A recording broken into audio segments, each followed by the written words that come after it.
Hey, no sleep. Clayton again. Let's get straight into it this time. The Haven is a two-story converted mansion built, according to the plaque by the front doors, in 1890 by town founder Charles M. Hadwell III for his wife Olivia. It's a classic Victorian, gray slats and white trim, high-peaked roof, and brick chimneys. One round tower juts out from the back corner like an afterthought. For a while, in 2001, Elizabeth's father tried to convert it into a belfry, but the idea turned out to be injudiciously expensive. Now it's used as a storeroom, full of dust and half-empty boxes, as I found out when I climbed the trellis to get inside. The double doors leading out of the building, predictably, were locked that morning. The trellis was full of brown vines, and the roof of the first story was slippery with ice, but it wasn't a particularly hard climb. It wasn't until I'd pushed through the unlocked window into the musty silence and warmth that my half-addled mind recognized the danger I was in. I came up with a weak story about being dared to break in should I be discovered by the cult. They wouldn't kill me, I thought, if they believed someone else knew I was here. I listened hard at the threshold for any sounds from downstairs. There was nothing in the tower room but disused furniture and Christmas decorations, and I figured the quicker I got in and out, the better. A set of spiral stairs wound down from the tower room, and I took them as quickly as I dared. Every creak of the aging wood seemed like a clap of thunder. I could only pray the building was deserted. The second-floor hallway was empty. It was strangely cramped and narrow, as Victorian service hallways often are. Behind me, the tower stairs continued down to the first floor, but I wanted to check the rooms here first. There were 3 doors and another hallway branching off to the right. The floor was faded blue carpet here, and it muffled my footsteps blessedly. I quickly checked each of the service hallway rooms. A bathroom, a lost and found closet, and an unused bedroom with a single cot and an elaborately carved Victorian dresser.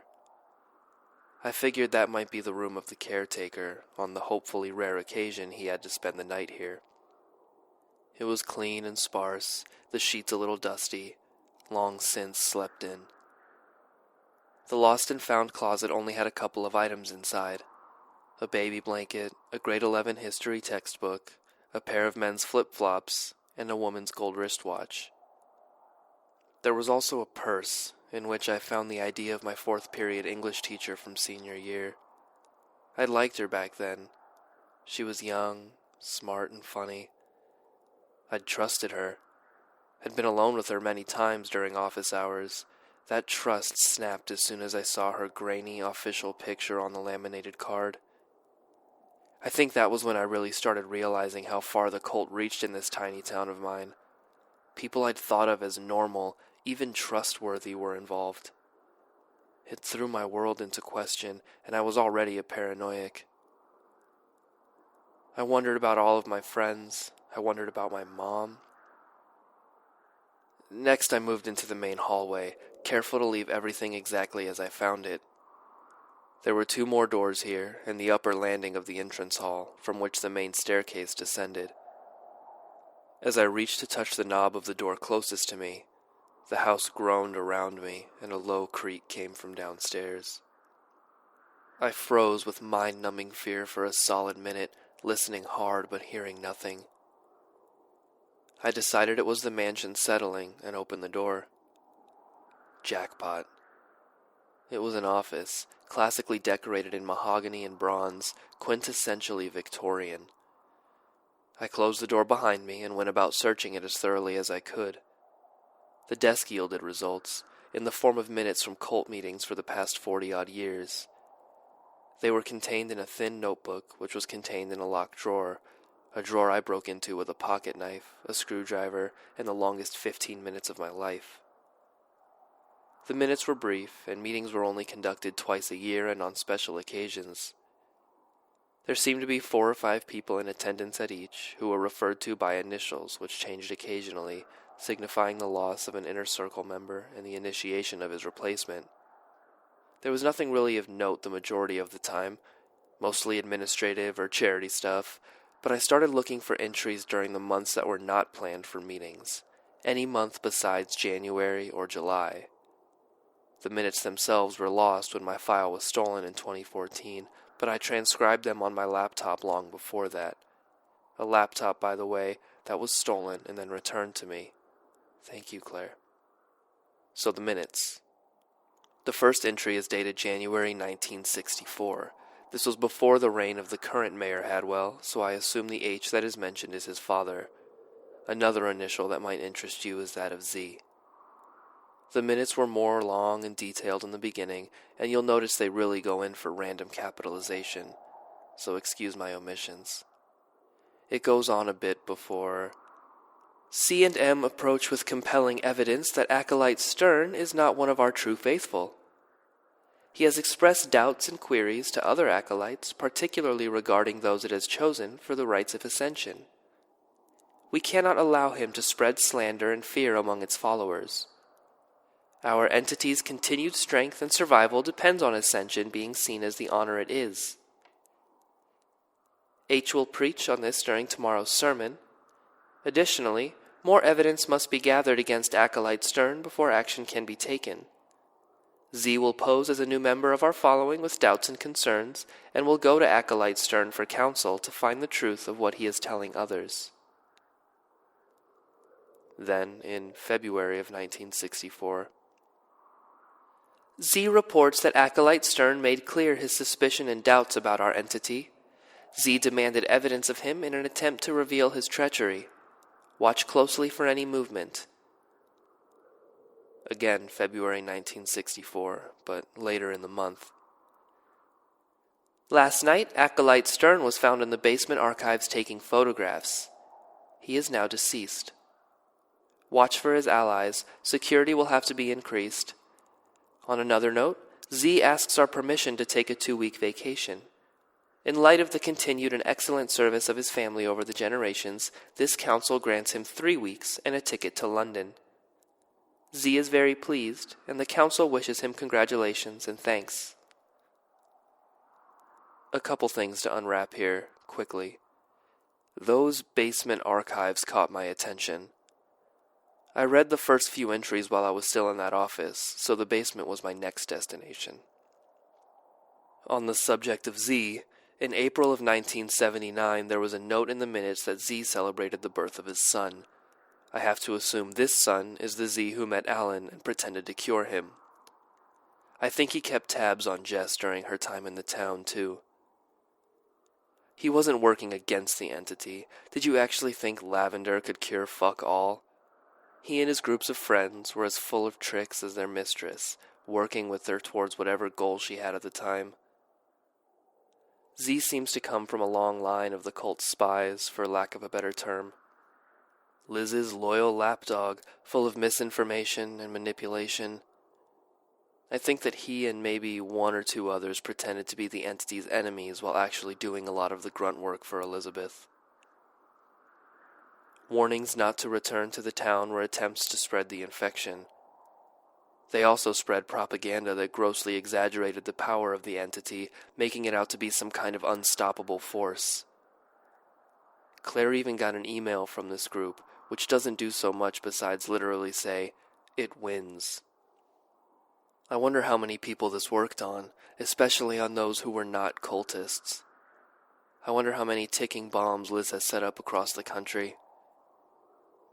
She doesn't need Z anymore, that's for sure. I know for a fact he's dead, because he was my first kill. He was one of Elizabeth's creatures by then, withered and pale, smiling, finally ascended, given what he wanted. I recognized him from my years after high school, a son of an old family, an asshole who thought he was a badass. I knew him as Mason Zabala. He never had dreadlocks when I knew him, but he did the goth thing. We got drunk together a few times with Elizabeth. I considered him just another in her long line of rejected suitors. I killed him in Liz's old apartment. The rest of the minutes I looked over when I got home that night. An entry dated December 1988. Celebrated birth of the promised one. Baby is healthy and thriving. No action to be taken at this time. And then, handwritten underneath, besides getting the proud papa drunk, congrats, H. Though I didn't know then that H was Mayor Hadwell, this told me that the vessel had to have been born around December of 1988. A quick search in the town birth registry brought up 3 suspects: Liz, Jess, and me. Coincidentally, all of our fathers had a first or surname beginning with H, but my focus had narrowed considerably. For a long time, years, I was paranoid that I was actually the vessel, that this was all an elaborate trick by the entity. And that wasn't a comfortable idea. The next one niggles away at the back of my head because I still can't figure it out. It's dated July 2000. Discussed H's other child.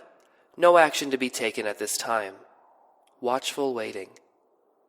Mayor Hadwell, Liz's dad, only fathered 1 child. There's no record of anyone related to them being born in July of 2000. I don't know on this one. The last entry, dated March 2007. Discussed the fire and possible repercussions. Renovations to begin in July.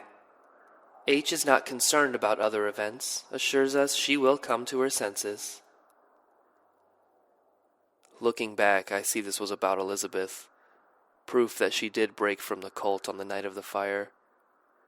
Perhaps they wanted to restrain her power, or perhaps they wanted to use her for their own devices, and she refused them.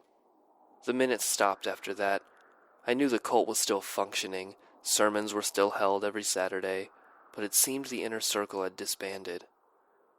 Lying under the minutes folder was a plain silver keychain with labeled keys.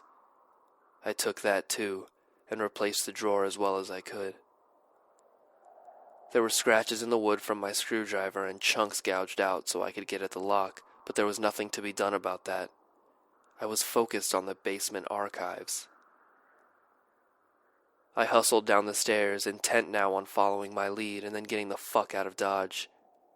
If no one had come to investigate me scratching and chipping away at that fucking desk drawer, this building was definitely empty. Downstairs, I paused briefly in the main hall. Long rows of pews, a podium up front. It looked like a normal church. I grabbed a copy of the Hadwell Bible from between the seats. That turned out to be a fun read later. It took me 3 tries before I found the right door. None of them were labeled, but finally I used the key marked basement and the door swung open to reveal a stairwell descending into the darkness. It's hard to describe what I saw down there in anything close to a linear way. I only remember pieces. I know it was dark and smelled strongly of mold, but I crept down anyway, using the railing for support. After that, I was stuck in a dark maze of pipes and machinery for a long time, led along by a weird blue glow through the gaps. My phone was dead, so I essentially was going blind, feeling my way along the walls. The place was much larger than it had any right to be, as a basement in a converted Victorian. I kept hearing skittering noises or felt things tug at my pant legs or catch at my hair. It wasn't rats, I know that much. Rats don't have fingers. I kept feeling like people were standing directly in front of me, inches away. They were hidden by the oppressive darkness, but even in a dark room you can kind of sense another person in your immediate vicinity. They seemed to be breathing in my face through their teeth. I felt their breath, heard every catch and inhale in their raspy lungs, but when I reached out, no one was there. Things kept blocking out light coming in between gaps in the walls and pipes, and just for a second, long enough to peer in at me, then move on. I don't know how I managed to stay as quiet as I did, but I'm sure they knew I was there. Finally, I got close enough to the blue glow to see what it was. And like you, I've seen my fair share of cult rituals in movies and shit. Black robes, hoods, a group of people chanting Latin, a big pentagram on the floor. This wasn't like that. The fact that it was a ritual, or at least ritualistic, was pretty clear, but it was also surprisingly clinical. There were 3 guys in a large open chamber. The room was absolutely covered in black mold. It created huge, toxic piles in the corners, snaking out from them like a disease. The blue glow came from the yards and yards of Christmas tree lights, strung back and forth across the ceiling like someone had intended to make the place festive. I was above on a walkway, crouched behind a piece of machinery, but my view was good. One of the guys was dressed in a business suit. He held a leather-bound book.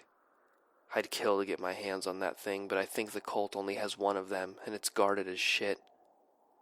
I've looked in the Haven since the town was infected, and I couldn't find it anywhere.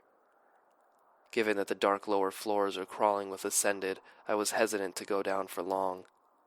Maybe it's still there, in that big chamber. The guy in the suit was reading from the book, some language I didn't recognize. There were lots of sh and tull and hard K sounds. I've searched a variety of sound samples pretty thoroughly, trying to find out what it was, and the closest I can come is Nahuatl, an ancient Aztec language. The guy's accent was pretty awful, though, unalterably American. I guess it really doesn't matter as long as you say the words.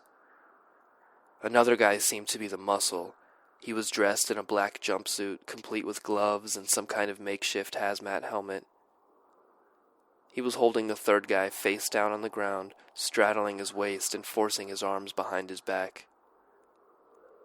The third guy was half naked, skinny and dirty. He was pleading with the other 2, crying his guts out, but the guy with the book just kept reading, and the guy in the jumpsuit kept restraining. And as the ritual continued, the man's crying slowly petered out, first into whimpers, then an ominous silence. The guy in the suit never changed his cadence. His tone remained oddly flat, even when the guy on the floor turned his face to the ground and shuddered. At this point, his restrainer got off of him and walked silently out of the chamber. The man with the book kept reading.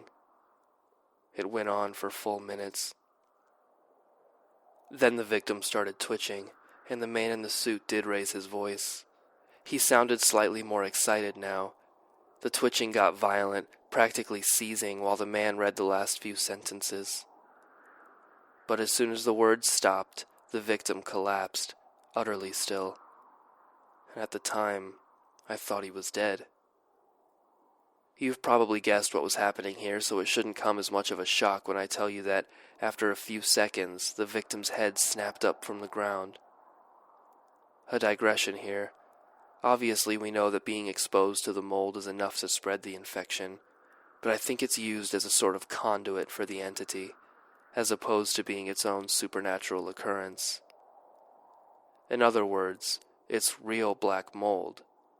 It's just been infected, and apparently its chemical composition and ability to rapidly multiply in low light or pitch dark conditions is perfect for the entity's particular virus or whatever it is.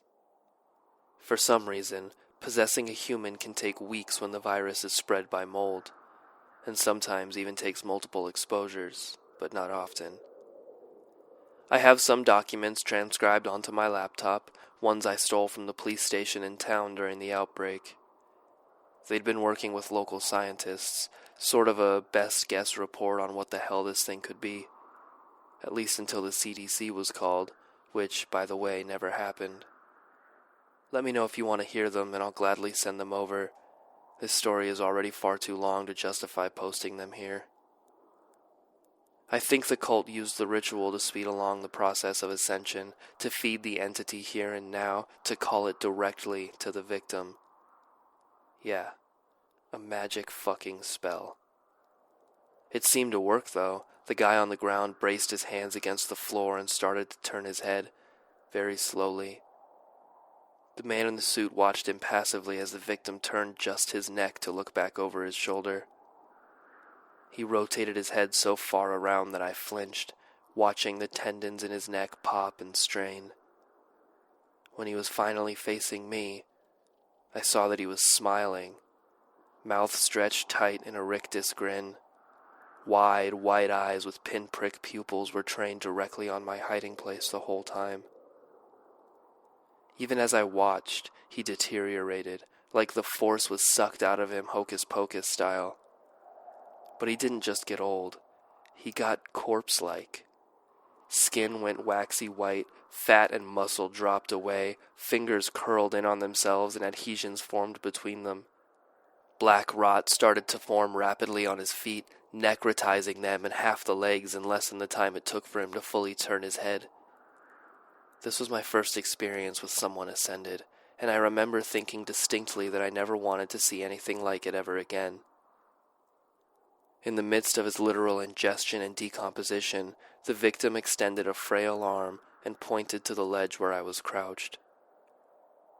"We have a guest," he said in a voice much deeper and raspier than the one he'd been using to plead moments earlier.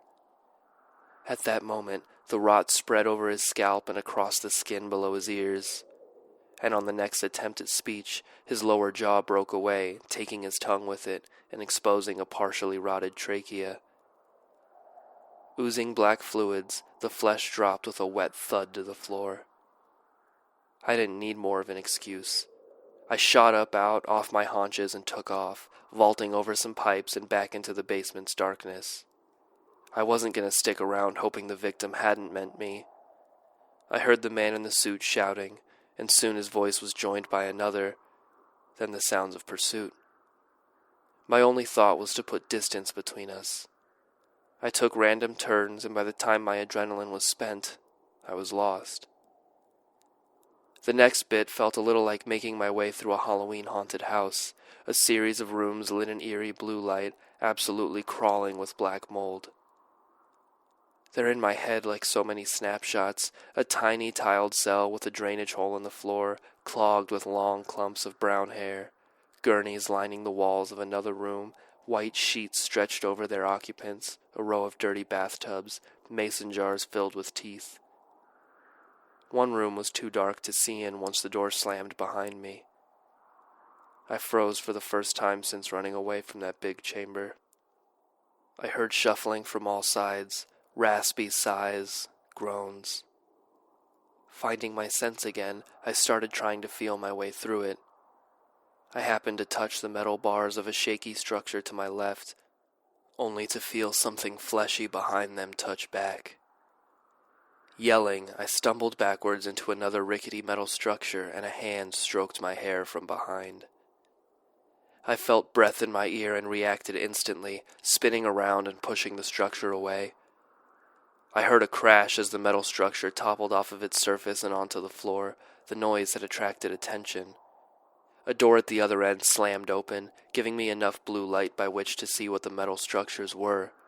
Rows of tiny cages filled the little room, piled on each other, stacked side by side. None were larger than 3 foot by 3 foot, and most were occupied. People were crammed inside, pale, skinny, smiling people, twisted into impossible poses, covered in wounds that wept black fluids. Many were blindfolded. Some of them had lost limbs to the rot slowly consuming them, arms and feet that laid next to them inside of their cages. A collection of fodder. A basement archive. My pursuers yelled for me to stop. I screamed and ran, and somehow I ended up retracing my steps back through the pipes and walls, back up the stairs. I slammed the door on that horrible basement and sprinted into a still abandoned church. I found the first emergency exit I could and got the fuck out, ignoring the blaring alarms behind me. I have more written, too much more, and it wraps up the rest of my past and hopefully answers many of your questions. Since I couldn't fit it all in this post, I've split them up. I'll post the rest soon. It's the least I can do, given how long the story has taken to tell.